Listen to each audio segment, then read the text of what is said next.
सेवा में रहते हैं, उनको भी निवेदन कर दें कि वो सारे इस समय अंदर आए।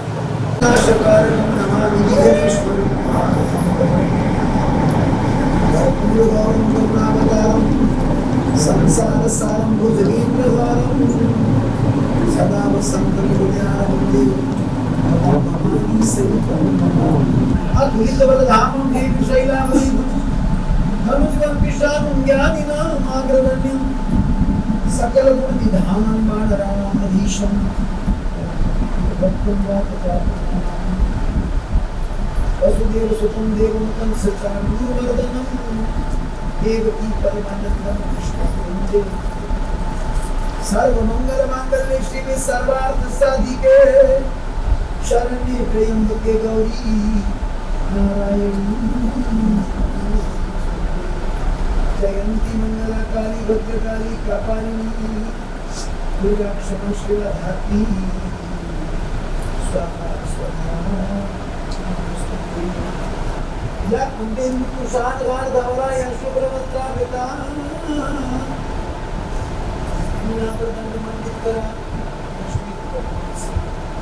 या ब्रह्मांड शंकर प्रवितर देव सदा वंदिता समा पातु सरस्वती भगवती श्री गुरु धर्म की अधर्म का नाश हो, दानियों में सद्भावना हो, विश्व का कल्याण हो, गौ माता की जय हो, भारत माता की जय हो, श्री गंगा मैया की जय हो, यमुना मैया की जय हो, गंगा मैया की जय हो, कृष्णा कावेरी की जय हो, नर्मदा मैया की जय हो, जगदिया जोता वाली माता श्री द्वारिकाधीश भगवान की जय, श्री विश्वनाथ भगवान की जय, श्री राजा रामचंद्र भगवान की जय, मुझे का सदगुरुदेव भगवान की जय।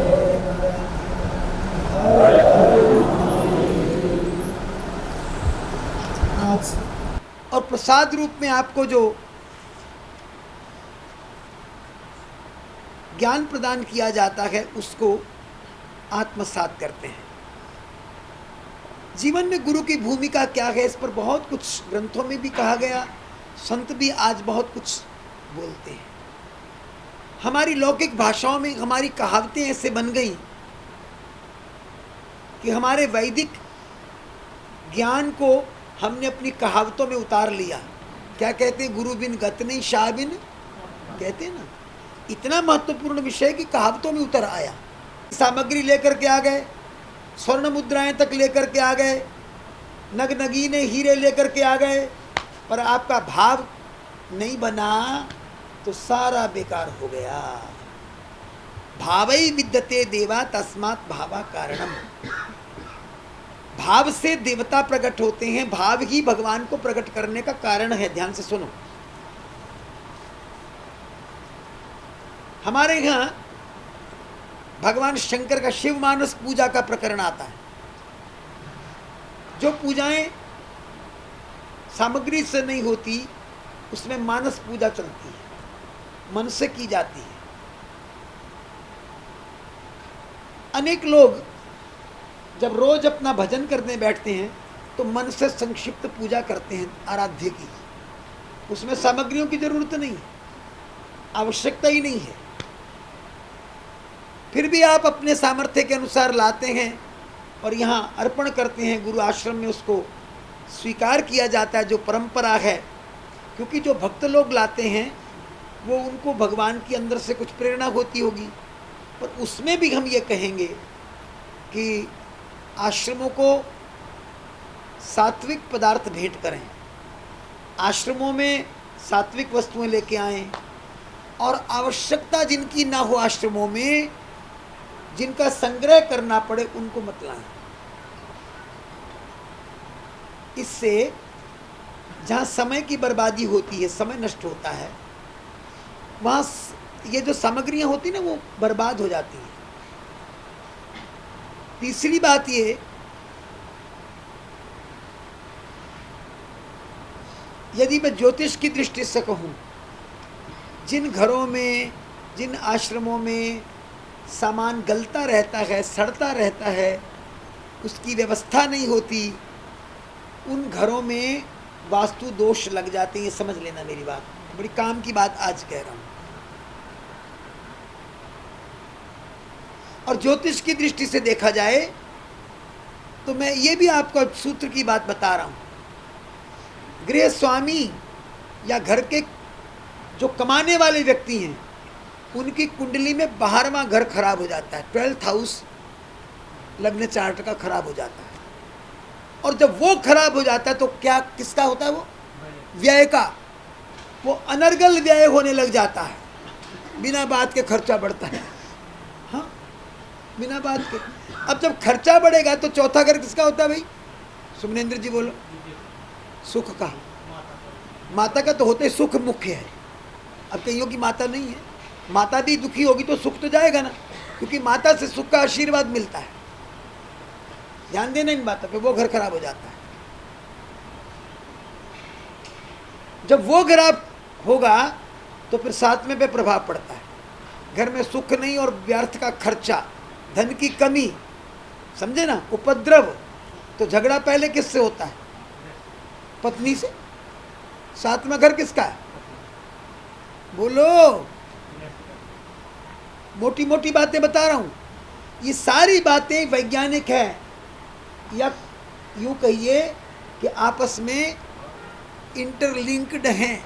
मैं ज्योतिषी नहीं हूँ, मगर मैंने आपको ये बात जो बताई ये प्रमाणिक है, लॉजिकल है, तार्किक है। और जो लोग यहाँ बैठे कह रहे हैं हम तो ज्योतिष को मानते ही नहीं, कई बैठे ऐसे बोल रहे हैं, अंदर से मन उनका बोल रहा है, वो माने ना माने, ज्योतिष वेद का अंग है, ध्यान देना। हाँ, वेद के 6 अंग हैं। बोलो, ऊंचे ऊंचे बोलो। व्याकरण, छंद, ज्योतिष, ये 6 अंग वेद के हैं। अब आपको मिला झोला छाप डॉक्टर, तो क्या मेडिकल साइंस गलत है? बोलो ना। आपको झोला छाप मिला तो क्या हुआ? आपको मिला ऐसा ही ज्योतिषी, तो क्या ज्योतिष वेद गलत हो गया? वो आपकी अल्पज्ञता है। ज्योतिष वेद का अंग है। ज्योतिष की निंदा करने वाला वेद भगवान की निंदा कर रहा है। इसलिए आज से ये भूल नहीं करनी। हम आगे बढ़ेंगे। गुरु पूजन भाव से होना चाहिए, लेकिन सामान्य यहाँ जो पूजन संक्षिप्त होता ही है, उसमें पहले आप आओ, हस्त प्रक्षालन बाहर ज़रूर करके आओ, और यहाँ आकर हमारे परम गुरु जी और फिर गुरुदेव की जो पादुकाएं पड़ी हैं, ये परम गुरुदेव जी, उनके बाएं भाग में गुरु महाराज, उनका पूजन करो। उसके बाद इधर आ जाओ, संक्षिप्त तिलक का विधान है, और फिर जो आप अर्पण करते हो उसको रखो, प्रसाद लो, फिर उसके बाद जलपान लो, क्योंकि सुच्चे मुँह आते हो। आपके लिए जो जलपान बनाया होता है उसके बाद बैठ कर के कीर्तन सुनो। कीर्तन सुनने के बाद 11 बजे जो प्रवचन होता है उसमें विशेष रुचि लो। इस बार हमने आपको इस बात पे मजबूर किया, विवश किया कि हमारी वैदिक परंपरा को, सनातनीय वैदिक परंपरा को जागृत रखने के लिए, बनाए रखने के लिए आप धौत वस्त्रों में आइए। ये नियम पहले भी था, लेकिन बीच में हमने कहा नहीं, चाबी दी नहीं, और जो खिलौने थे वो मनमाना आचरण करने लगे। अब आपने धोती तो पहनी, अधिकांश लोगों ने पहनी। मैं देख रहा हूँ कि 90% से अधिक लोग पहन के आए। जो विवश थे उनको हमने कह दिया था कि कोई बात नहीं। जालंधर में तो बड़ी भारी क्रांति हुई, पूरा जालंधर जिला ही हिल गया। उधर से मुझे गुराया से फ़ोन आ गया, उधर से मुझे जालंधर से फ़ोन आ गया। वो नंद किशोर जी की पत्नी और हमारे जेपी खोसला जी, इनकी अर्धांगिनी कहने लगी मैं कैसे आऊँ, मैं तो बहुत साड़ियाँ पहनती थी, अब मेरी हालत ऐसी है, सूट से तो चला जाता नहीं, मैं रुग्ण हूँ। मैंने कहा आपकी जगह आपके पति 2 पहनेंगे, घबराओ मत, आप आ जाओ। खोसला जी 2 कह लगे मैं 2 साड़ियाँ पा के आऊँगा, वो भी बोल रहे थे फ़ोन पे। ऐसे ही नंदलाल जी की अर्धांगिनी, वो कह जी मैं किद्दां आऊँगी, वो पीछे बैठी। मैं कि जिद्दां आंदे उदा ही आना। तो मैंने कहा कोई बात नहीं, घबराओ नहीं, आपके नंद किशोर जी 2 लगाएंगे। हाँ, क्योंकि पति का किया हुआ कर्म पत्नी को मिलता है। बैठ जाओ, यहीं बैठ जाओ, अब आगे नहीं आना किसी ने। जब वेदी में विवाह परंपरा का निर्वहन होता है, उस समय सप्तपदी के बाद स्त्री वामांगा होती है, वाम भाग में जाती है, पहले नहीं जाती। आपको ये बात बता दें कि सनातन पद्धति का विवाह ही ऐसा विवाह है जिसमें वेदिका के अंदर स्त्री को ये अधिकार दिया गया है कि वो अपनी बात कह सके और अपनी बात मनवा सके। उसको आप मजाक बनाएं तो ये आपकी बेवकूफ़ी है। सप्तपदी में जो व्यक्ति अपने पुत्र के विवाह में, अपनी पुत्री के विवाह में मजाक करता है, हंसी करता है, ठिठोली करता है, वो वेद भगवान की निंदा करने का पापी बनता है, क्योंकि वो वैदिक प्रकरण है, वेदिका है वो, वेदिका। उसमें भी ब्राह्मण धोती पहन के आते थे, अब मुझे पता नहीं, और वर और वधू को भी धोती लगाई जाती थी। पहले ज़माने में ये प्रथा थी कि ननिहाल वाले वधू की धोती, माने जो अपने कुल की दोहित्री जिसकी शादी हो रही, उसकी पीली साड़ी भेजते थे। वेदिका के अंदर कन्या उसी परिधान में होती थी। लड़के वाले बारात के बाद जब आ जाते थे तो लड़की वाले उसका स्नान, उसके बाद उसका पूजन, उसके बाद उसको वस्त्र देकर, वरणी देकर धोती में विष्णु बनाते थे। समझ रहे हो मेरी बात? विष्णु लक्ष्मी का विवाह होता है, यहाँ कुड़ी मुंडे का नहीं होता। भगवान के विवाह में कोई डाइवोर्स का नाम ही नहीं है। अगर डाइवोर्स होता तो तुमने भगवान का विवाह किया ही नहीं। समझ में आ रही बात? तुम्हारी भावना में कोई खोट था, तुमने भगवान का विवाह नहीं किया, भगवान की भावना से नहीं किया। अगर भगवान की भावना से विवाह हो तो डाइवोर्स नहीं होता। एक चीज़ रहती है, चाहे भगवान रहेगा और चाहे बेईमान रहेगा। तो कोई बेईमान है? चाहे कोई अपने आप को लक्ष्मी नहीं मान रहा, चाहे कोई विष्णु नहीं मान रहा, कहीं तो है ना खोट। मेरा कहने का अभिप्राय क्या है कि धौत वस्त्र हमारी संस्कृति में इतना ज़रूरी था, तो क्या आप गुरु पूजन करेंगे, भगवान का पूजन करेंगे, धौत से नहीं करेंगे? क्या वो भगवान का पूजन वैदिक नहीं है, वेदिका में नहीं आता? मंदिर में जाते हो, अगर आप ये पैंटें पहन करके जाते हो, पतलूने पहन करके जाते हो, क्षमा कर देना कुछ छोटी सी बात करूँगा, आपको बुरी लगेगी। यहाँ पुरुष लोग खड़े होकर के लघु शंका करते हैं कि नहीं करते? छींटे कहाँ पड़ते हैं? तुम्हारे कपड़ों पर पड़ते हैं। तुम वैसे ही मंदिर में जाते हो, वैसे ही खाने लग जाते हो। कौन सा कर्म पवित्र रह गया, बोलो ना?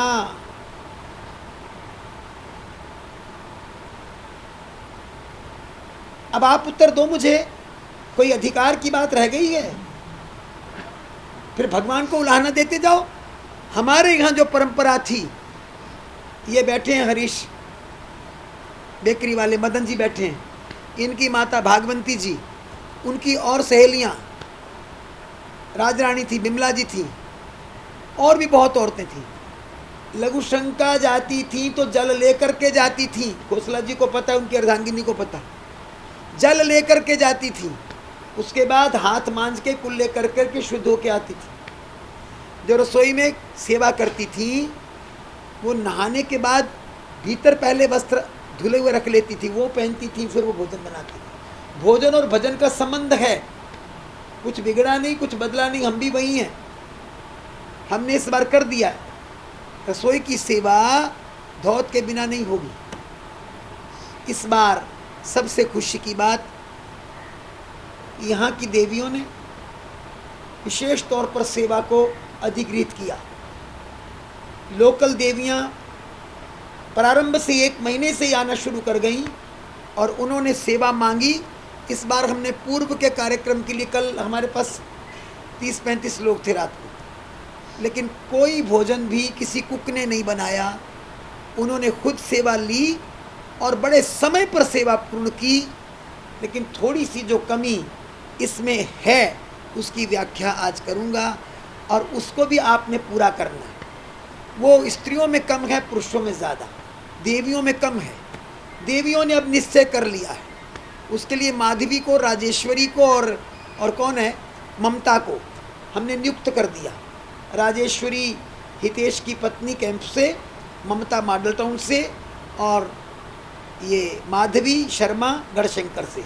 ये अपना देख लेंगी, इनको सब बता दिया। एक रंग की जैसी भी इनकी व्यवस्था है, ये सबका वो कर लेंगी, सबको इकट्ठे करके, सबसे दक्षिणा ले करके सबको ये सप्लाई कर देंगी। क्या कहते हैं, धोतियाँ, साड़ियाँ, जो भी हैं, सूती। पुरुषों की व्यवस्था के लिए हम प्रयत्न कर रहे हैं। हमारे गुरु महाराज के यहाँ भी हल्के पीले रंग का परिधान निश्चित किया गया, तो आपकी व्यवस्था करेंगे और आप अगली बार उसी परिधान में रहेंगे।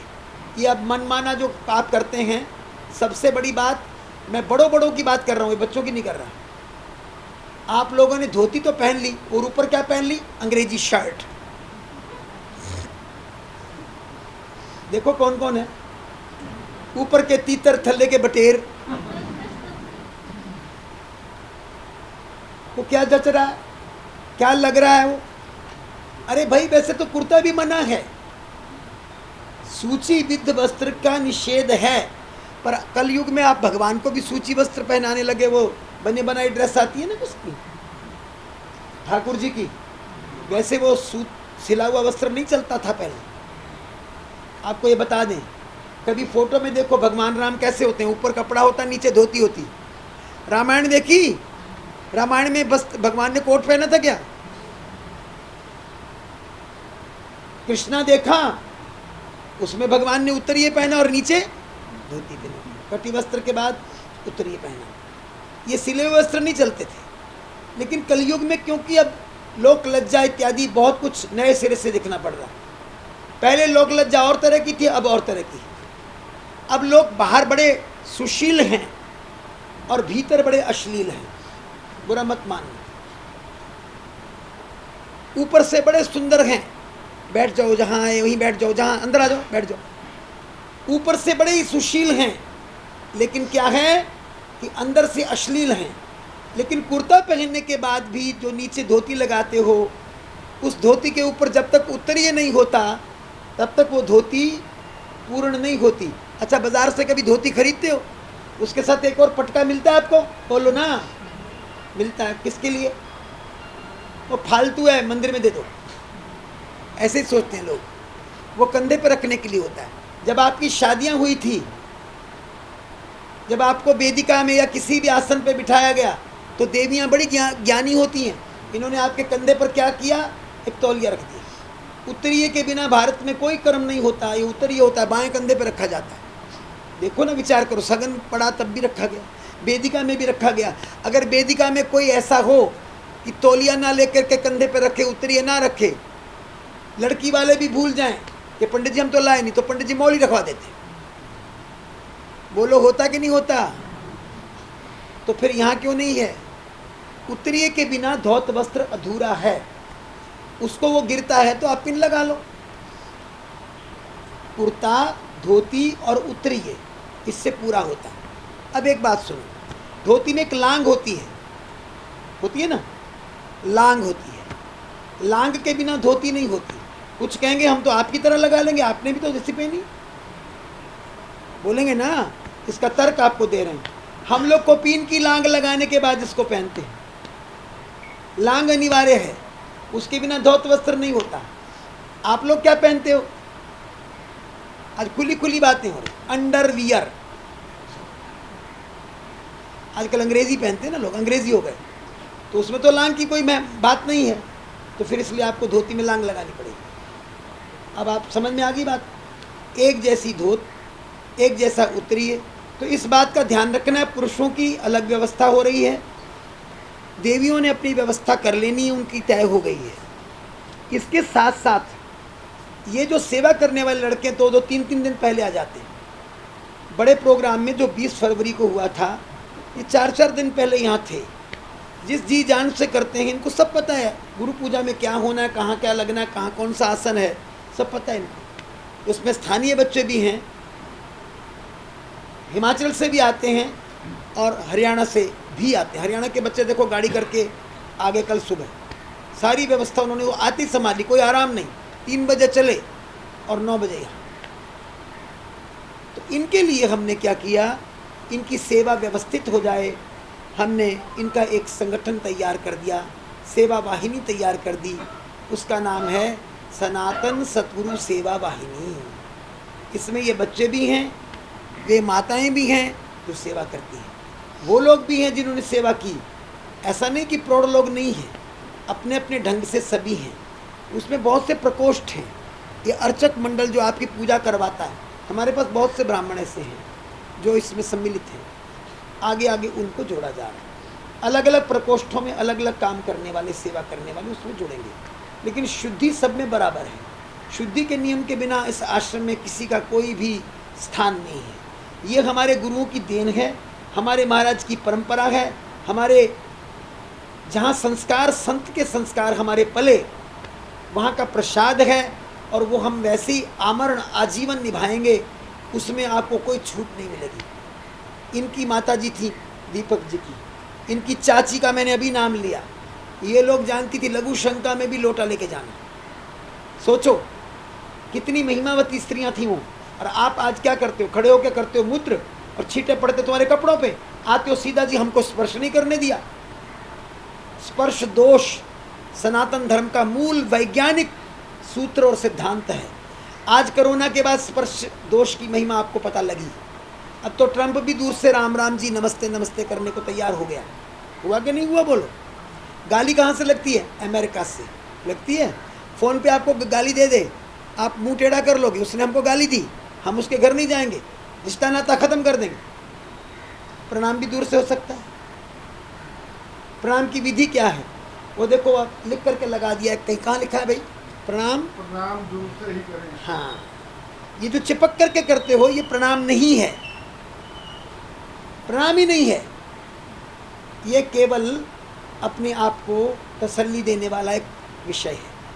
हाथों को यूं करके प्रणाम करें, क्योंकि दायां दाएं की ओर, बायां बाएं की ओर।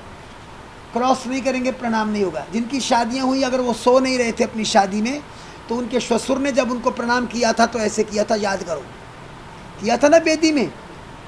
अपनी अपनी शादी याद कर लो। कि ध्यान नहीं था आपका? ध्यान तो इसमें होगा कि अंगूठी मोटी दे रहे हैं कि पतली दे रहे हैं।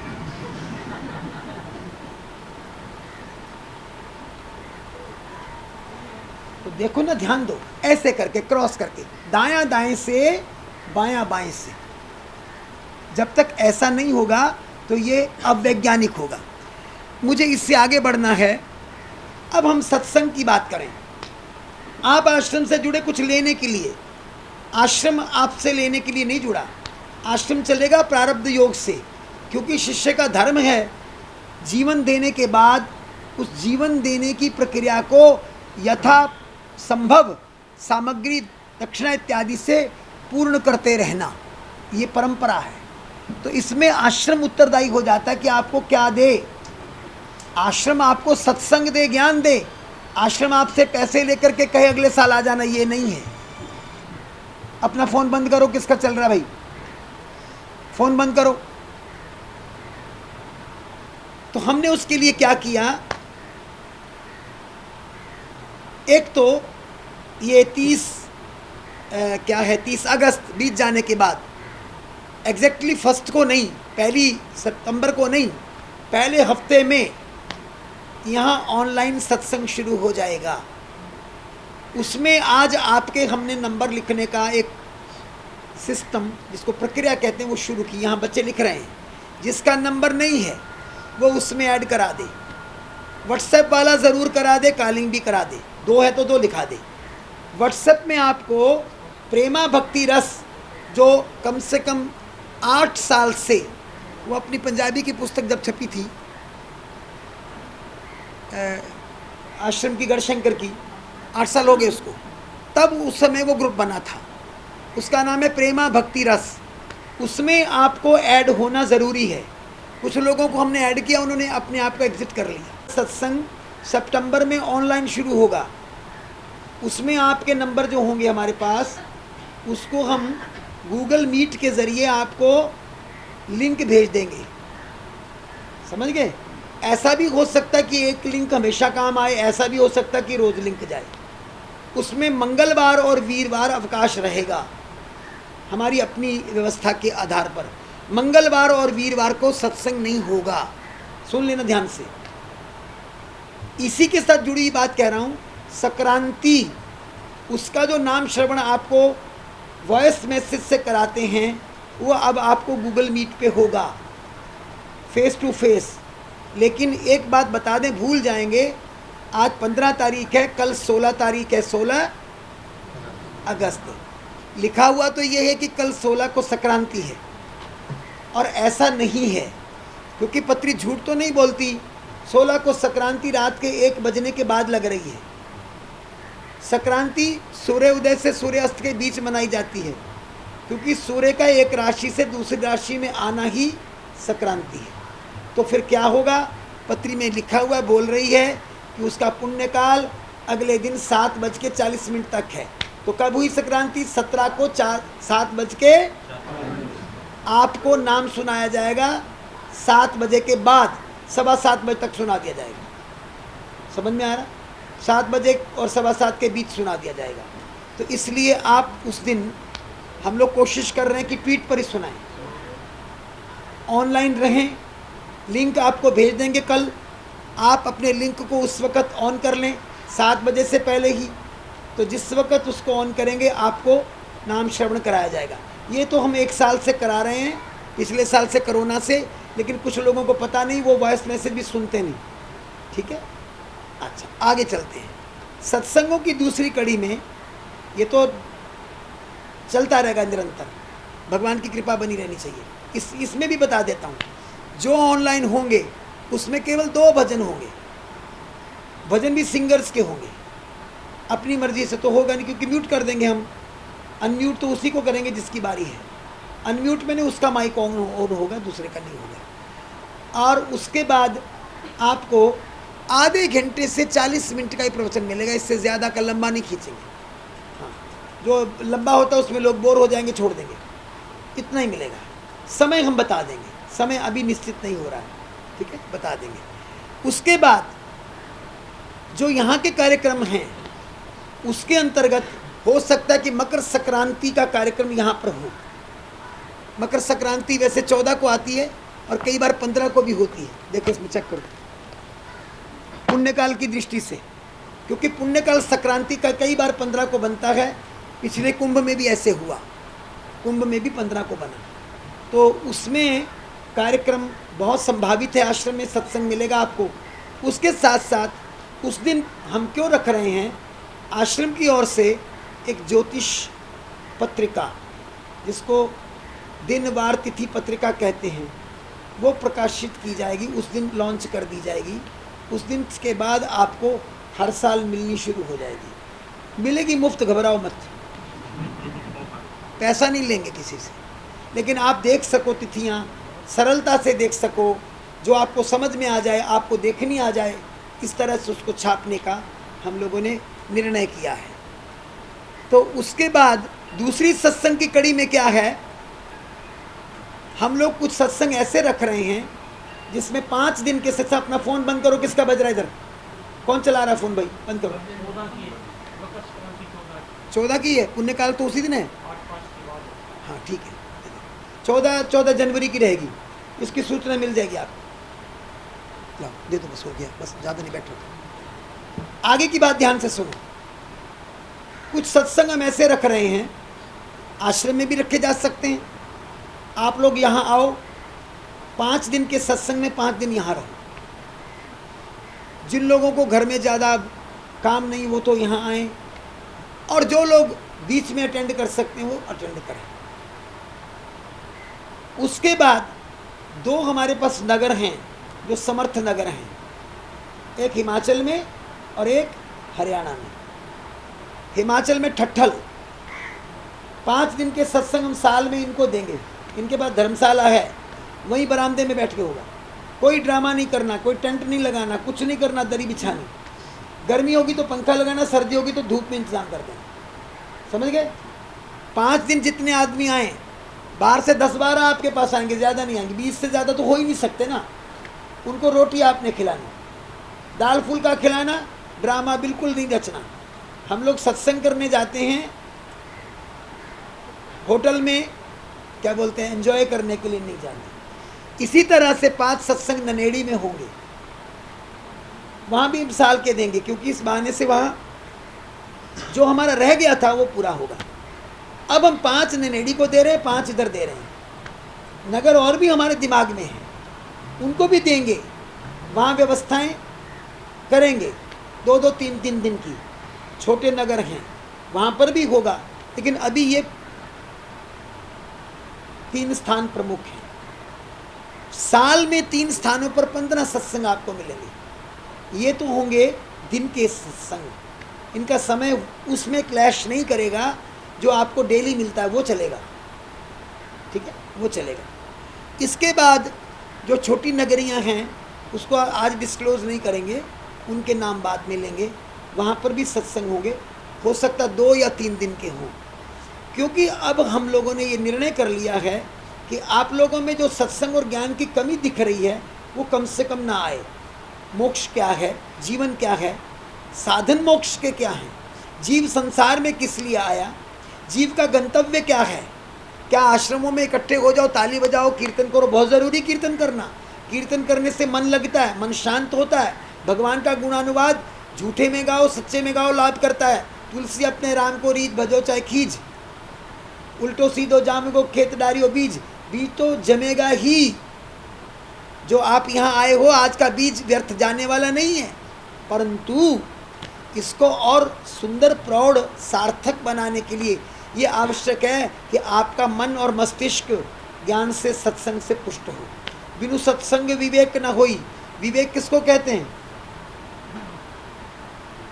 विवेक कहते हैं हमें पता चल जाए हमें ग्राह्य क्या है और त्याज्य क्या है। ग्राह्य का मतलब अपनाना क्या है, छोड़ना क्या है। हमने होटल अपना लिया, एक बात ध्यान रखना, होटल और हॉस्पिटल में बहुत अंतर नहीं है तो बता दो। होटल जाओगे, हॉस्पिटल वो भेज देगा। हो रहा कि नहीं हो रहा? आज पार्टियां भी होटल में हो रही, जन्मदिन भी होटल में हो रहा है। अरे कई महात्माओं ने तो सत्संग भी होटल में शुरू कर दिए।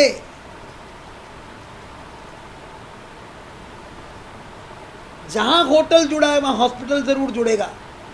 पूज्यपाद अनंत ऋषि पुरी पीठाधीश्वर स्वामी निरंजन देवतीर्थ जी महाराज, जो मिश्रानंद जी महाराज से पूर्व के शंकराचार्य थे, वो एक बात कहते थे, होटल उसके पास जाकर के कुछ आपको होता है ना, गाड़ी खड़ी हो जाती है, फिर बच्चों का मुंह देखते हैं, फिर अपना देखते हैं, अपना तो अंदर से होता ही है, फिर कहते चलो थोड़ा सा कुछ रुक ही जाते हैं। अगर होता हो तो होटल शब्द का अर्थ किया करो। उसका मतलब है मन में कुछ हो तो टल, ये होटल का अर्थ है। मन में कुछ हो तो टल, वहाँ से भाग जाओ, वहाँ रुको मत। जो होटल के पास रुकता है, होटल संस्कृति वाला व्यक्ति कभी आश्रमीय नहीं हो सकता, संत संस्कृति वाला नहीं हो सकता। ध्यान देना, वो बनावटी होगा। वो आएगा आश्रम में तो राजनीति करने आएगा, वो आएगा आश्रम में तो नंबर बनाने आएगा, वो आकर के हमें सलाह देगा कमेटी बनाओ महाराज जी। न कई आए थे, उन्होंने देखा कि हमारी तो चलती नहीं, वो पता नहीं कहाँ चले गए, हवा में काफूर हो गए, उड़ गए, समय के साथ ही पता नहीं कहाँ चले गए, क्योंकि उनका लक्ष्य कुछ प्राप्त करना नहीं था। और हमने यहाँ कह दिया है कि हमारे होते हुए या हमारे बाद में इस आश्रम के अंदर कोई राजनीति करेगा, ये देवियाँ भी जो हैं सेवा करने वाली, अगर ये सोचेंगी कि मैं ये दिखाऊं कि मैं ज़्यादा जानती हूँ, मुझे यहाँ का पता है, स्वामी जी का मुझे पता है क्या पीते हैं, तो वो फिर सेवा नहीं कर रही, वो राजनीति का बीज बो रही है। उसके लिए नरक का बिल्कुल दरवाज़ा खुला है। सुन लो, समरसता से सेवा करनी है, प्रेम से सेवा करनी है, बिन बोले करनी है, बिना दिखावे के करनी है, तो फिर तो ये कहते चींटी के पग नूपर बाजे तो भी साईं सुनता है। चींटी के पैर में घुंघरू कितना बड़ा होगा, वो घट घट पतंतर की जानत, उसके लिए तुम इतना तमाशा सोचते हो। इसका मतलब बहुत बड़ा पाप पल रहा है अंदर, जो हमें ये सोचने पर मजबूर करता है। बिल्कुल दिखावा नहीं, बिल्कुल प्रपंच नहीं, बिल्कुल भागदौड़ नहीं, हलचल नहीं सेवा में, छीना झपटी नहीं, सेवा शांत, हाँ शांत भाव से, और जिसको कहते हैं हम शनै शनै, धीरे धीरे धैर्य के साथ वो सेवा होती है। और सबसे बड़ी परिभाषा मैंने बचपन में पढ़ी थी, सेवा वो नहीं होती जो मनमानी हो। कई बंदे मुझे कहते, स्वामी जी मुझे तो वो सेवा दे दो कि गेट पे कैसे बैठना है। ये तो तुमने सेवा निर्धारित कर ली, सेवा थोड़ी है।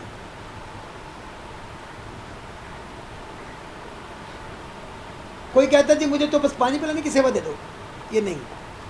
सेवा वो है जो आपको दी जाती है, समझ गए? तन मन धन तिन्ना तो उच्ची ओ सेवा अखवांदी है, जो होवे निष्काम निरीक्षित ते सतगुरु धांदी है। अब समझ में आ गई बात? आगे बढ़ूं?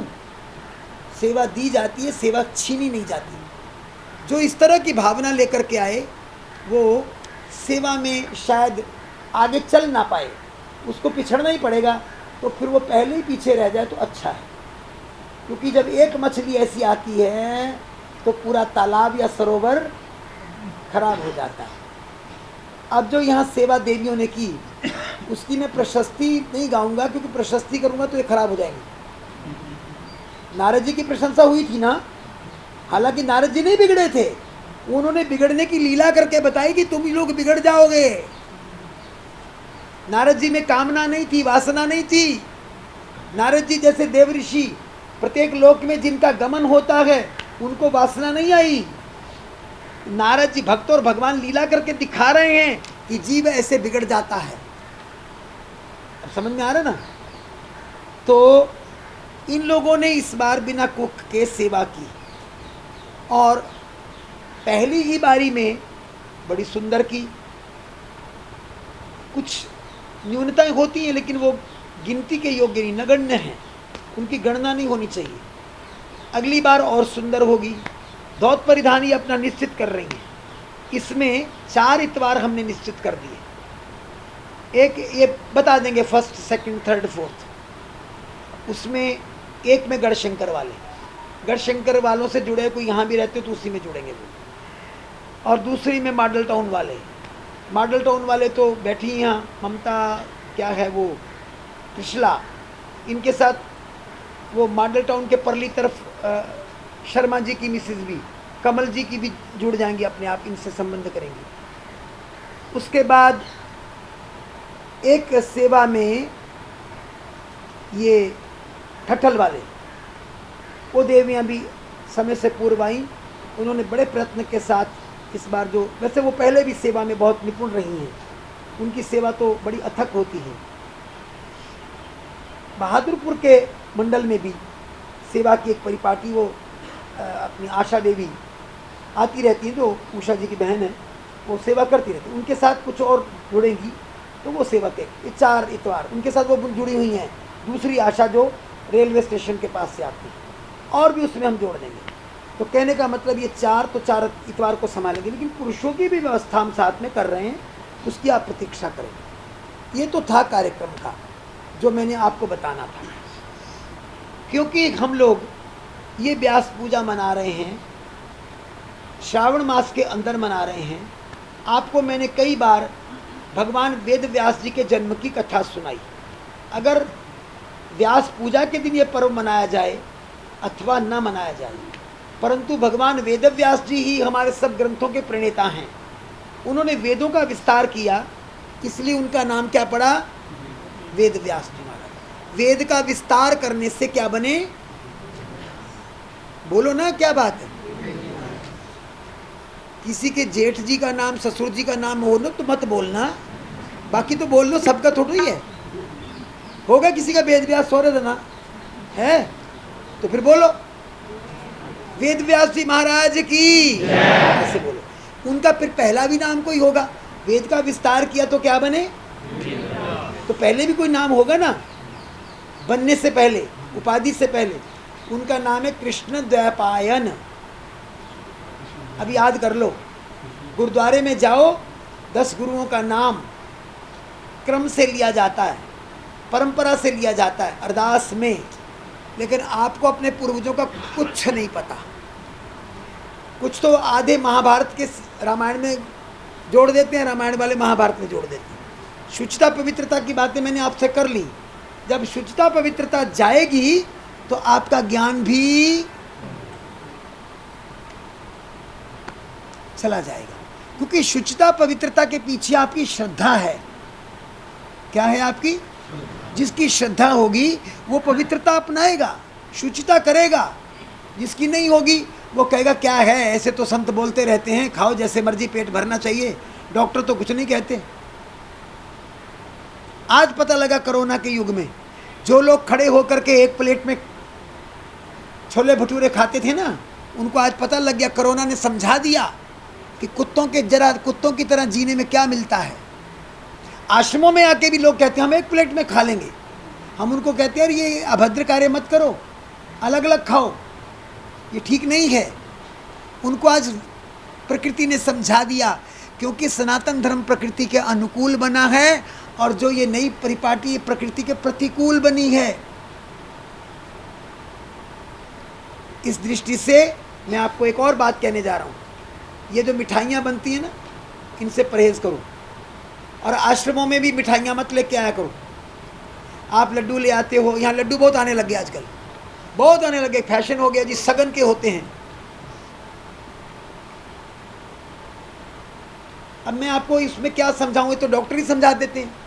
मिठाइयाँ बहुत लेके आते हो, सड़ती हम फेंकते हैं। यहाँ एक दो दिन अभी बर्फियाँ निकाल के लोगों ने ऊपर कौओं के लिए फेंकी कि नीचे कुत्ते खा जाएंगे तो वो भी मर जाएंगे। समझ में आ रहा है? कोई नहीं खाता आश्रम में। प्रसाद लेने वाले भी ज़्यादा नहीं होते, बड़ा सात्विक प्रसाद मिल सकता है, मिश्री है, मखाने हैं, कई कुछ है। फल लाओ, फल, लड़के की भी शादी तो फल से बड़ा कुछ नहीं है। अगर ज़्यादा ही आपको मीठा आपने चढ़ाना है तो गुड़ लाओ। हमारे गुरुजी की परंपरा तो गुड़ की थी। गुड़ शुद्ध है, आजकल तो ऑर्गेनिक भी मिलने लग गया, मिलता है। आप लोग मिठाइयाँ मत लाओ, मिठाइयाँ बंद करो। और आपको भी मैं कहूँगा कि जो मीठा खाने वाले हैं, मीठे के कीड़े, वो अपने आप पर थोड़ा ध्यान दो। जिसका स्वास्थ्य धर्मयुक्त नहीं है वो भजन नहीं कर सकता। भोजन ठीक है तो भजन होना है। आपको मैं एक बात बता दूं, 10-10 किलो अंदर गंदगी पालने के बाद बटोर संभाल के रखिए आपने। हाँ, कोई ऐसा नहीं बैठा 5 किलो से कम तो यहाँ कोई लेके बैठा नहीं। बाहर निकलेगी तो वो गंदगी बन जाएगी, अंदर तुमने उसको संभाल के रखा हुआ, उसी से आप बीमार हो। जिसके अंदर गंदगी है वो भजन नहीं कर सकेगा, बैठ ही नहीं पाएगा और उसका मन नहीं लगेगा। गंदगी से क्या होता है? सड़ांध। कहाँ है गंदगी? वो गट के अंदर, बड़ी आंत के अंदर। और उस गंदगी को बड़ी आंत ने संभाल के रखा, उसको कॉलन भी कहते हैं। उसके अंदर सड़ांध से वायु उत्पन्न होती है। वायु का गुण क्या होता है? अरे शास्त्री जी बताओ, वायु का गुण भूल गए? पृथ्वी गुण गंधवती, वायु का बताओ, वायु का बताओ। वायु गति प्रधान होती है, वायु में गति होती है। जब वायु होगी तो नाड़िया वैद आपको देखेगा, नाड़ी तेज चलेगी तो उसका मतलब आपको वायु रोग है। समझ में आ गया? जिसकी नाड़ी तेज चल रही है उसका मन तेज चल रहा है, उस दिन मन कैसे होगा? ध्यान दो, वायु विकार वाले दिन आपका मन टिकेगा नहीं। कभी घर की याद आएगी, कभी दुकान की याद, कभी ऑफिस की याद आएगी, कभी किसी की याद आएगी। वन भजन में नहीं लगेगा, देख लेना करके। गैस वाली चीज़ें खा लो और पाठ नहीं होगा, टिकाव नहीं आएगा। समझ में आ रहा है? इसलिए वायु विकार उत्पन्न कहाँ से होता है? सड़ांध से। पहले सड़ांध वाली चीज़ें खाई, फिर वो जमा हो गई, उसकी सफाई नहीं हुई, उससे क्या हुआ? गतिशीलता अंदर आ गई। गतिशीलता से मन विचलित हुआ और मन विचलित होने के बाद भजन विचलित हो गया। चलो जी, छुट्टी हो गई, सारा बेकार हो गया। इसलिए कहा, क्या कहा? कैसा भोजन खाना चाहिए? बोलो।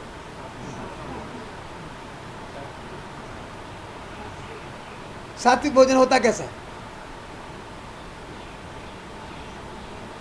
सात्विक भोजन बताओ कैसा होता है? आपने कह दिया सात्विक भोजन खाना चाहिए। आप कह दोगे कि जिसमें प्याज लहसुन नहीं वो सात्विक है, यही कहोगे ना? नहीं, ऐसा नहीं है, ऐसा नहीं है। सात्विक भोजन का पदार्थ भी सात्विक होना चाहिए, सात्विक वृत्ति से आया हुआ होना चाहिए, सात्विक कमाई से आया हुआ ना, मोटा मोटा शब्द बोलो, अर्जन से आना चाहिए। हमारे दीपक मेहंदी रता जी बैठे हैं, एक बात सुनाता हूँ, इनके परिवार से जुड़ी हुई बात है और आश्रम की बात। महाराज जी ने, हमारे परम गुरुदेव महाराज जी ने आंखों का ऑपरेशन कराया, पाले के मंदिर में ठहरे हुए थे। पाले के मंदिर में उनकी व्यवस्था थी, होशियारपुर में ऑपरेशन हुआ और दुर्गा देवी माता जी महाराज के लिए भोजन दोपहर को, वहाँ कुआं था इसलिए वहाँ ठहरे थे, स्नान करके बनाती थी। ध्यान से सुनना, सीत जी आपको नींद आ रही है, इनके पर छींटे मार दो, 2-4 छींटे मारो, सो रही हैं, मार दो मार दो मार दो, नहीं सोएगी फिर। घर में सोती नहीं है, 3 बजे उठ जाती है, यहाँ सो जाती है सत्संग में। ये भी आपका, ये जो क्या बोलते हैं ना, रजोगुण तमोगुण सतोगुण जब हिल जाता है तो ये स्थिति आती है। जहाँ सोना चाहिए वहाँ नींद आती है, जहाँ नींद आना चाहिए ना, जहाँ जागना चाहिए वहाँ नींद आती है, जहाँ सोना चाहिए वहाँ नहीं आती। तो पाले के मंदिर में ठहरे हुए थे और प्रत्येक घर से सामग्री आती थी और सबकी बारी होती थी। कुछ दिन यहाँ रुके, ऑपरेशन था आँख का, फ़ोन बंद करो भाई। तो जिस दिन इनके परिवार की बारी थी उस दिन भोजन बना और दुर्गा देवी गुस्से हो गई, कुछ क्रुद्ध होकर भोजन बनाया उसने। दुर्गा देवी ने, तो कभी कभी उनका होता था, तो महाराज जी ने उनको बहुत डांटा और डांटने के बाद महाराज जी ने, जब सब बैठे थे तो कुछ प्रवचन महाराज जी देते थोड़ा बहुत आंखों के प्रश्न में, तो महाराज छूने नहीं देते थे, इतनी दूर बैठते थे। तो महाराज जी ने ये कहा कि आज भोजन कहाँ से आया, सामग्री कहाँ से, लेकिन तो उस वक़्त इनकी माता जी खड़ी हो गई। उनका नाम शीला देवी जी था, इनके पिताजी का नाम अखंडानंद जी था, अखंडाराम जी और ठाकुरदास जी 2 भाई थे, बड़े श्रद्धालु परिवार, सतोगुणी परिवार। जिस दिन से महाराज जी से दीक्षा ली, दोनों भाइयों ने बैठ के आपस में फैसला किया, किसी ने नहीं कराया कि भाई हम बेकरियों का काम करते हैं, हमने गुरु महाराज से दीक्षा ले ली, अगर हम बेकरियों में अंडे यूज़ करेंगे तो हम गुरु के दोषी हो जाएंगे। हमें रोटी मिले ना मिले, गुरु हमारा रक्षक है, हम आज के बाद ये नहीं घुसने देंगे। इनकी बेकरियां शहर में सबसे मशहूर है। नाम बताओ जी अपनी बेकरी का। नारायण बेकरी, एक शहर की बहुत बड़ी बेकरी। अब ये तो सप्लाई का काम करने लग गए, इन्होंने काम बहुत बड़ा कर लिया, फैक्ट्रियां लग गई। जो ठाकुरदास जी थे उनकी बेटी का नाम गणेश बेकरी हो गया, वो भी सप्लाई बहुत करते हैं, बहुत स्टैंडर्ड की बेकरी उनकी यहाँ पर बजवाड़ा में। इन्होंने आज तक अंडा फंडा कुछ यूज़ नहीं किया। बड़े बड़े लोग, सात्विक लोग इनके यहाँ से सामान लेके जाते हैं। उस दिन से कसम खाई, जो गुरु के लिए कसम खाता है उसके लिए गुरु रक्षक बन। तो शीला देव जी खड़ी हो गई, कहती महाराज आज ता जो भुल हुई है वो मैं माफ़ी मंगनी है। अब हुआ क्या, उन्होंने बोल दिया। इतने श्रद्धालु, इतने सात्विक लोग यहाँ रहे हैं, उन्होंने कहा कि मैंने जब ये राशन दिया तो घर में थोड़ी सी कलह थी थोड़ी सी। कुछ खंडाराम जी ने बोला, कुछ अम्मा जी ने भी बोला और शीला जी ने भी कुछ बोला। उसी समय वो लेके आई तो महाराज जी ने कहा अच्छा बैठ जाओ, कोई बात नहीं, ध्यान रखा करो भाई। तो ये जो सात्विकता है ये किस बात की हुई कि जब आपने वो सामग्री दी तो आपकी वृत्ति कैसी थी, वृत्ति कैसी थी, उस भोजन ने जाकर के क्या किया, जो बनाता है वो कैसा है। अगर वो बातें करी जा रहा है, मन में द्वेष लेके बातें करी जा रहा है, उसके मन में ये कि ये ज़्यादा मुझे दिखा रही है, मैं कम दिखा रही हूँ, मैं इसको दिखाऊं, तो वो भोजन सत्यानाश। इसको कहते हैं आश्रय दोष। जिस बर्तन में बचता है वो ठीक मंजा हुआ नहीं, आप मंजा ही होया है, ताकि होया, चलो इधर से बना लो, ये गलत है, वो पात्र दोष होता है, समझे। आज जो एल्युमिनियम के बर्तनों में आप बनाते हैं वो सत्यानाशी है। अपने बर्तनों को ठीक करो, लोहे की कढ़ाई रख सकते हो अच्छी वाली, पीतल के बर्तनों को यूज़ करो। पीतल के कुकर तक आ गए हैं, कढ़ाइयाँ मोटी आने लग गई हैं। स्टील भी कोई बुरी नहीं है, उसमें मोटे बर्तन आते हैं, लेकिन एल्युमिनियम निकाल दो अपने घरों से, बेच दो उसको। जैसे आपने धोखे में आके पीतल बेचा, अब आंखें खोल के एल्युमिनियम बेच दो, निकालो, वो जहर खा रहे हो आप लोग। तो बीमारियां तो करता ही है, लेकिन उसमें उपद्रव है। तो इस विज्ञान पे मैं फिर बोलूँगा, एक बात सुन लो, आहार शुद्ध हो, सत्व शुद्धि। आहार के शुद्ध होने से अंतःकरण की शुद्धि होगी, अंतःकरण शुद्धि होने से बुद्धि सिद्ध होगी। जब तक अंतःकरण शुद्ध नहीं है, भजन नहीं हो सकता। ये पखंड हम चाहे जितना मर्जी करें, जितना भी मर्जी करें, ज्यों ज्यों उम्र बढ़ रही है, त्याग की तरफ बढ़ो। अगर त्याग नहीं जीवन में आता तो वैराग्य नहीं आएगा, वैराग्य नहीं आएगा तो ज्ञान नहीं होगा, ज्ञान नहीं आएगा तो भक्ति चली जाएगी। देखो, ज्ञान है अखंड श्री राम, वैराग्य हैं लक्ष्मण जी, भक्ति है सीता जी। सीता राम लक्ष्मण साथ इकट्ठे रहते हैं, चित्र में देख लो ना, रहते ही नहीं रहते। भागवत का, श्रीमद् भागवत की कथा किन किन ने सुनी? हाथ खड़े करना। बस इक्को ने सुनी? उसका महात्म्य सुना आपने? महात्म्य सुना? महात्म्य के अंदर कथा आती है कि भक्ति रो रही है, ज्ञान और वैराग्य बेहोश पड़े हैं। क्यों बेहोश हुए?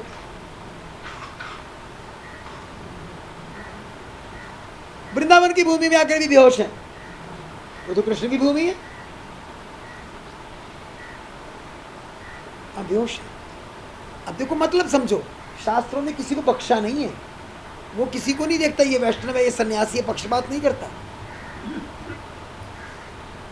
भक्ति स्वयं अपनी परिभाषा नारद जी को देती है कि मैं द्राविड़ देश में पैदा हुई, कर्नाटक में पली, वहां बहुत श्रद्धा है आज भी। द्राविड़ देश दक्षिण का, कर्नाटक भी दक्षिण में, वहां पली। और गुर्जर प्रांत कौन सा? गुजरात। वहां जाके मैं जर्जर हो गई, वहां दिखावा जाता था।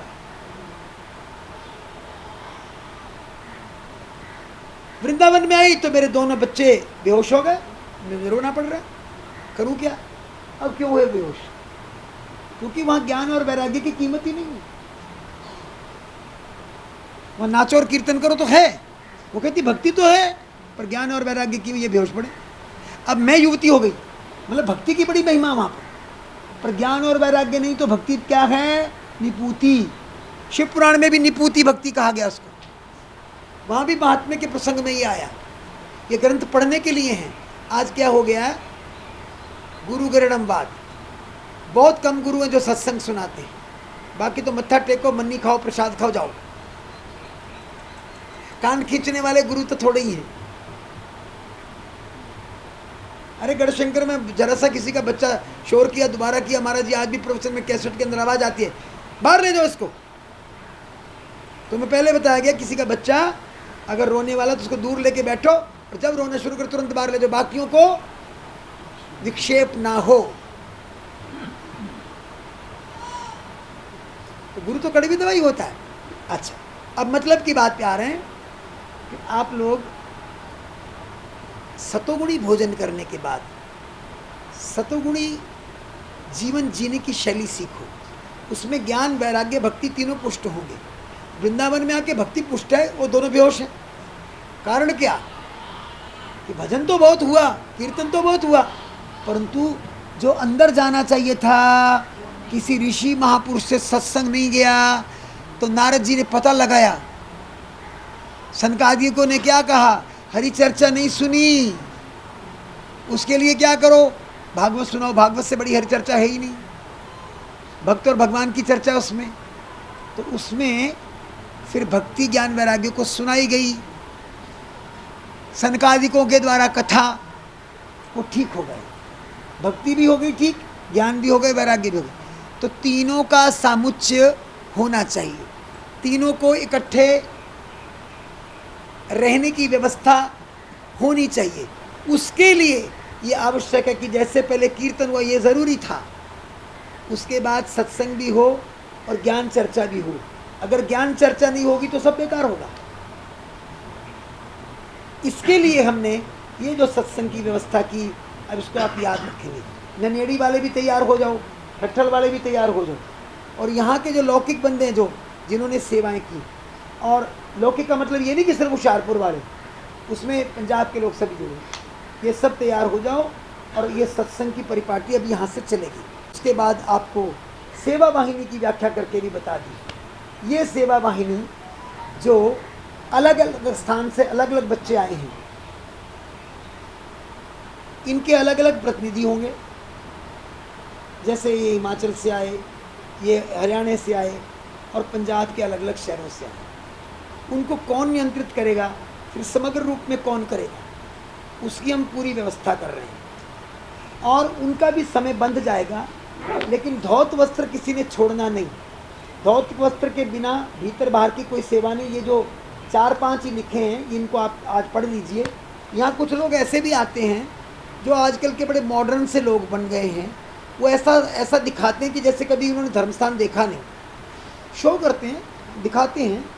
तो वो क्या करते हैं, उनको जब हमको जलपान देते हैं प्रेम से, क्योंकि हम तो भेद करेंगे नहीं, हमारे पास दीक्षित अदीक्षित दोनों आ सकते हैं। आज भी आए हुए, दीक्षा की कोई महत्वता नहीं है। हमको वो ज़्यादा प्यारे हैं जिन्होंने दीक्षा नहीं है। समझ गए आप मेरी? वो भी यहाँ उसी अधिकार से आएंगे जिससे दीक्षा वाले आते हैं। ये मत सोचो कि हमें कोई सीनियरिटी है, उनको कोई नहीं है, ऐसा नहीं सोचो। लेकिन कुछ लोग उनमें से ऐसे हैं जो चाय वाय पीने के बाद इधर उधर देखते, फिर अपना गिलास इसके नीचे घुसेड़ देते हैं। कोई बात नहीं, हमें कोई फ़र्क नहीं पड़ता। हमें महाराज जी ने जो सिखाया है, बचपन से ही हम बर्तन मांजने में बड़े निपुण रहे हैं, घबराने की कोई बात नहीं। परंतु उससे होगा क्या, उनका पाप बीज बन जाएगा, अंकुरित हो जाएगा। वो हो रहा है, वो ठीक बात नहीं है। हमने उनकी जीवन की सुंदर धारा बने इसके भाव से वो लिख के लगा दिया, प्रसाद ग्रहण अथवा जलपान के उपरांत पात्र स्वयं बाहर शुद्ध करें।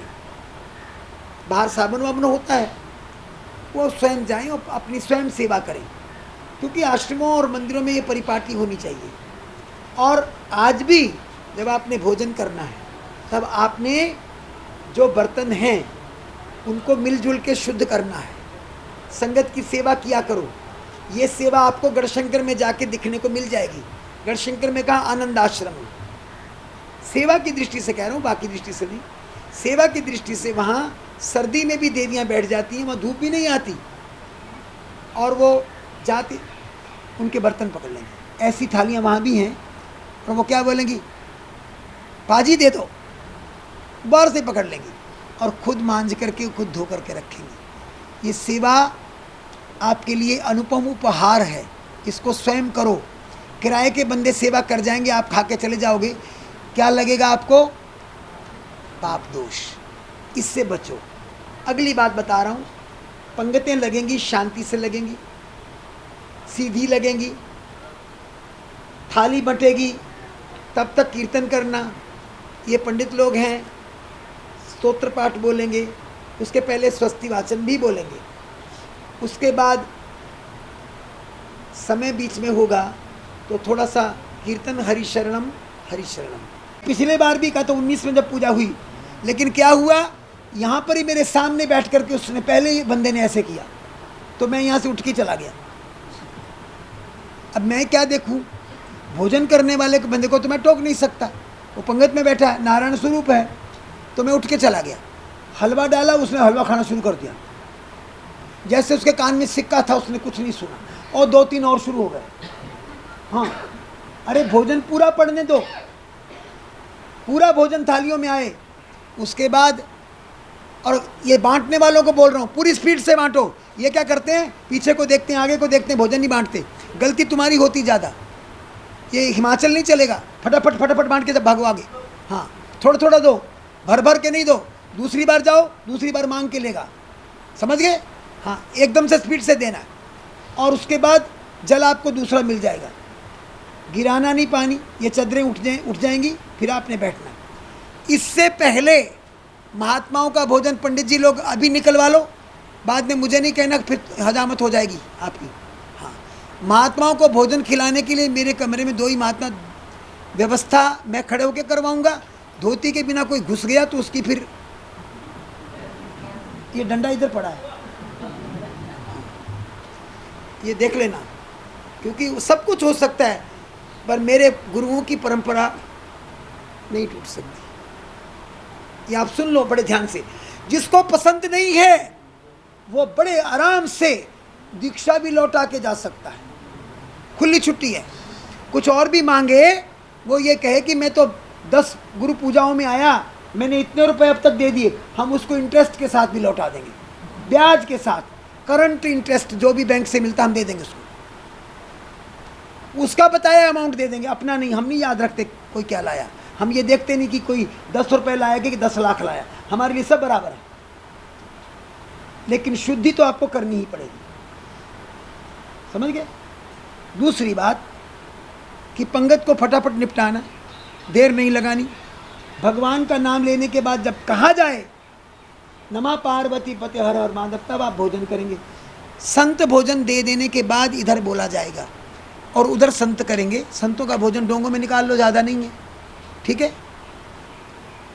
इतना कार्यक्रम आज करो, उसके उपरांत आपको फिर यहाँ प्रसाद मिलेगा, जैसे मिलता है प्रसाद लेके जाना है अलग से, ठीक है। और यहाँ ये देखो, व्यवस्थापकों को कह रहा हूँ, ब्यूटी पार्लर बिल्कुल ठीक, जितना सजने पे लगाते हो उतना सजाने में नहीं लगाते। तुम्हारे मंदिरों में भगवान पर धूल पड़ी रहती है, भगवान का कपड़ा तुम कभी बदलते नहीं, और अपने सजने पर 6-6 घंटे लगाते हो। अरे आश्रम में ऐसे आया करो, बड़े सिंपल बन के। कई बार बोला, ज़्यादा ये लीपा पोती नहीं किया करो, सीधे सीधे कपड़े पहन के आया करो। हमारे साध्वी जी कहते थे, बात समाप्त कर रहा हूँ, मैली वाले बताना क्या कहते थे, जैसे किसी के घर में मुकान देने जाते हैं, समझ में आया। अब यहाँ किसकी मुकान देनी, बोलो,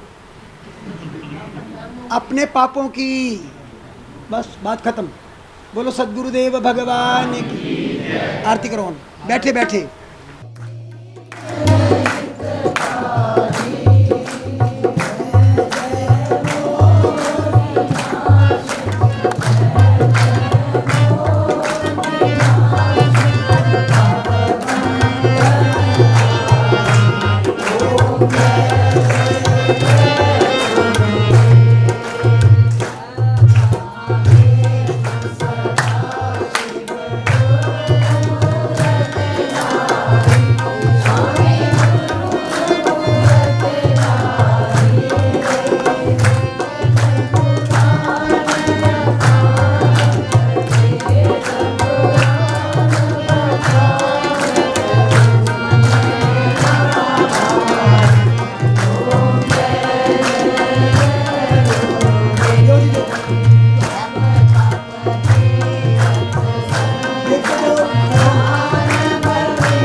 बैठ जाओ, आरती पर जलांजलि कर दो, कपूर डाल के सबको आरती दे दो, वैसे आरती घुमा दो, सब ऐसे ले लो दूर से। त्वमेव माता च पिता त्वमेव बन्धुः च सखा त्वमेव विद्या त्वमेव सर्वं त्वमेव। बार बार वर मांगू हर की दे रंग, पद सरोज अनपायनी भक्ति सदा सत्संग। कामी की नारी प्यारी जिनी, लोभी की प्रिय जिनी दाम, तिमी रघुनाथ निरंतर प्रिय लागहु बुधु। असतो मा सद्गमय तमसो मा ज्योति, मृत्युर्मा अमृतम सबका भला करो भगवान सबका। सर्वे भवन्तु सुखिनः सर्वे सन्तु निरामयाः सर्वे भद्राणि पश्यन्तु मा कश्चित् दुःखभाग् भवेत्। ओम पूर्णमदः पूर्णमिदं पूर्णात् पूर्णमुदच्यते पूर्णस्य पूर्णमादाय पूर्णमेवावशिष्यते। बोलो धर्म की जय हो, अधर्म का नाश हो, प्राणियों में सद्भावना हो, विश्व का कल्याण हो। गौ माता की जय हो, भारत माता की जय हो। बोलो श्री गंगा मैया की जय हो, यमुना मैया की जय हो, कृष्णा कावेरी की जय हो, नर्मदा मैया की जय हो। जगदियां जोतां द्वारकाधीश भगवान की जय, काशी विश्वनाथ भगवान की जय, श्री राजा रामचंद्र महाराज की जय। बोलो सद्गुरुदेव भगवान की जय। ये जो आरती अभी बोली गई, ये ब्रह्मानंद जी के द्वारा लिखी हुई आरती है। थोड़ा सा आरती पे मैं कुछ कहना चाहती। लिखी हुई आरती ब्रह्मानंद भजनमाला में मिल जाती है, फिर भी हम इस आरती को प्रिंट करा के आप तक अगली बार पहुँचाते हैं। ये सब काम इस बार होगा। दूसरी बात, आरती के साथ साथ मुझे ये कहनी है कि आरती का मतलब समझो। आरती का मतलब होता है आराध्य पर अपने आप को बलिदान करना, बलि जाना। लोग दीपक घुमाने को आरती कहते हैं। संक्षेप में तो ऐसा ही है, लेकिन उसमें भी विधान है। कितनी बार चरणों में प्रकाशन किया जाए, कितनी बार पक्ष में, कितनी बार मस्तिष्क पर, मस्तक वाले भाग पर विग्रह की। आरती में अकेला दीपक नहीं होता। 1 दीपक, 3 दीपक, 5 दीपक, 7 दीपक, 11 दीपक, 9 दीपक इत्यादि होता है। आरती में बहुत विधान है, परंतु उसके साथ साथ 5 तत्वों से आरती होती है। तो शरीर के 5 तत्व तो है ना, 5 से भगवान पर बलि जाना। भाव ना हो तो कोई लाभ नहीं। लेकिन एक शब्द जो मैं कहने जा रहा हूँ, ये आरती ब्रह्मानंद जी की लिखी हुई है और ओम जय जगदीश हरे श्रद्धानंद फिलोरी जी की लिखी हुई। अब हमारी माताओं ने क्या किया, मैं बहुत स्थानों पर देख रहा हूँ, महात्मा भी कर रहे हैं, टीवी में भी आ रहा है। उस आरती के अंदर हस्ताक्षेप कर रहा है। जब ये बोलते हैं श्रद्धा भक्ति बढ़ाओ संतन की सेवा, यहाँ पे आरती पूर्ण हो गई। इसके बाद ओम जय जगदीश हरे बोले और आरती पूर्ण। श्रद्धाराम फिलोरी जी का नाम आ गया। आरती के संग्रह में देखो कुछ भी छपा नहीं है, लेकिन माताओं ने क्या जोड़ा, तन मन धन सब तेरा, ये अपनी ओर से जोड़ा। फिर श्याम सुंदर जी की आरती जो कोई नड़गा व्यर्थ में जोड़ा। ये ओम जय जगदीश हरे आरती संस्कृत की ओम जय जगदीश हरे आरती का अनुवाद है, ध्यान देना। और ये ऐसे भगवान की आरती है जो सगुण भी है, साकार भी है, निराकार भी है। अब समझ में आ रहा? इसको संपूर्ण आरती इसीलिए कहते हैं। इसमें अब 2 महात्माओं के नाम जोड़ दिए, कहते शिवानंद स्वामी, कहते हरिहर स्वामी, और कोई लेना देना नहीं। कहीं भी आरती हो, जब वो लोग आरती गलत गाएं, हमें कोई अधिकार नहीं है कि ऐसे मनुष्यों महापुरुषों की रचनाओं को तोड़ मरोड़ दें। कल आप तुलसीदास जी की रामायण में भी कांगड़ा दोगे, रामायण की चौपाइयां बदल दोगे, ऐसा नहीं कर सकते। इसलिए आरती को शुद्ध बोलो, शुद्ध गाओ। इसके बाद जो एक बात बतानी, हमारे महाराज जी ने जो हमारे परम गुरु महाराज चंदन गुरु, उन्होंने एक आरती लिखी, वो वेदांत परक गुरु की आरती। गुरु का काम क्या है? इस उपाधिग्रस्त प्रपंच से हटाकर ज्ञान में उसको स्थित कर देना, आत्मा में स्थित कर देना। हम उस आरती को सीधा आपके पास लाएंगे तो आप गा नहीं सकेंगे। उधर भी मैंने देखा वो इधर उधर कर देते हैं, बीच में गड़बड़ हो जाती है, सुर ताल का उसको वहाँ सेट नहीं बैठा। वो मैंने कोशिश की उस आरती को लाकर। अब कोरोना खुलने वाला है, तीसरी लहर के बाद में चौथी नहीं आने वाली, घबरा मत। तो उसके बाद में वो म्यूजिशियंस के साथ मिलके उस आरती को लयबद्ध करूँगा। लयबद्ध करके उसकी रिकॉर्डिंग्स यहाँ भी जाएंगी जलंधर वालों के पास, फिर उसको फिर यहाँ चलाएंगे। वो आरती इतनी गहरी है, उसमें पूरा वेदांत आया, गुरु और शिष्य का संबंध क्या है, गुरु के पास जाने से शिष्य को क्या होता है क्या नहीं होता, प्रपंच की समाप्ति कैसे होती, शंकराचार्य जी का सिद्धांत पूरा उसमें करते। तो वो आरती प्रिंट में तो पुस्तक में कई बार बांटी मैंने, यहाँ लोगों ने ध्यान नहीं दिया, लेकिन वो गा करके आपको तैयार करके मिल जाएगी। उसके बाद वो आरती को यहाँ नियुक्त करेंगे। ब्रह्मानंद जी की आरती भी बोलो, क्योंकि नैनीवाल में बोली जाती थी, हमारे गुरु महाराज के यहाँ बोली जाती थी, गढ़शंकर में बोली जाती है, परंतु वो आरती बहुत ही गहरी। उस आरती पर अगर प्रवचन किया जाए तो 3 दिन लग जाएंगे, 3 दिन लग जाएंगे। इसलिए उसका भी अनुशीलन अध्ययन होना चाहिए। तो अब आपको इसके बाद प्रसाद मिलेगा, भोजन के लिए पंक्तियाँ लगेंगी, पहले छतरी उठेंगी, छतरी उठा देनी है, और ये जो सेवा दल वाले हैं ये हटा दें। उसके बाद सीधी पंक्ति लगाएं, ऐसी ऐसी नहीं, ये हिमाचली सड़क जैसी नहीं लगानी, पूरी गोड़ नहीं बनाना, तो सीधी लगानी है। अगर सीधी नहीं होगी तो उसमें पतल नहीं देगी, खाली नहीं देगी। और उसके बाद अंदर पहले महात्माओं को देने के बाद बाहर दिया जाएगा। जो बातें मैंने कही थी कह दी। ओम नमः पार्वती पते हर।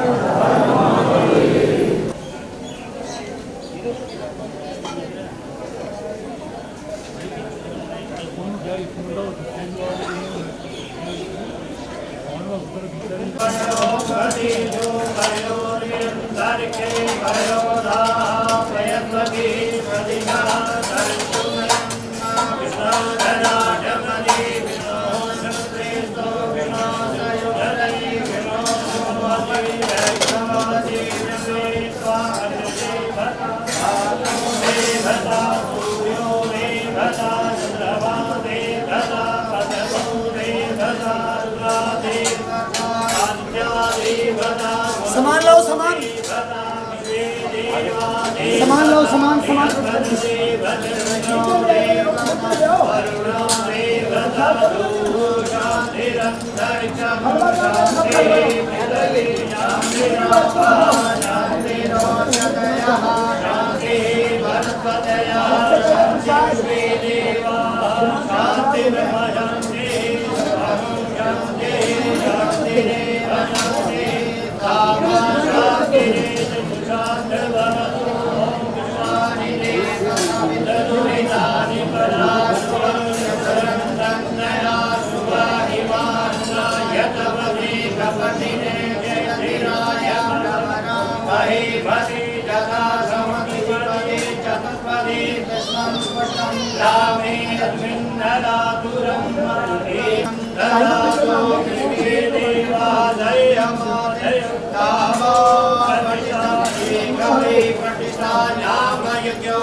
गणपति गंगामहे प्रियानंद प्रियपति गंगामहे निधिनंदा निधिपति गंगामहे पशो मम अहम जानि सर्वधमात्मजाति गर्वधर्मा नमो गणेभ्यो गणपति वचो नमो नामेभ्यो चतुष्पति वचो नमो नमः ढूंढ ले लो, उधर बर्थडे पे है, वो बंदे की बात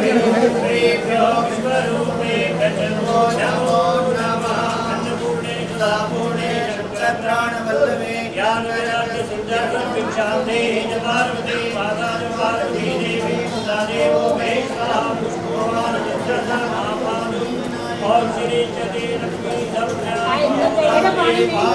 नक्षत्राणि रूपं व्यातं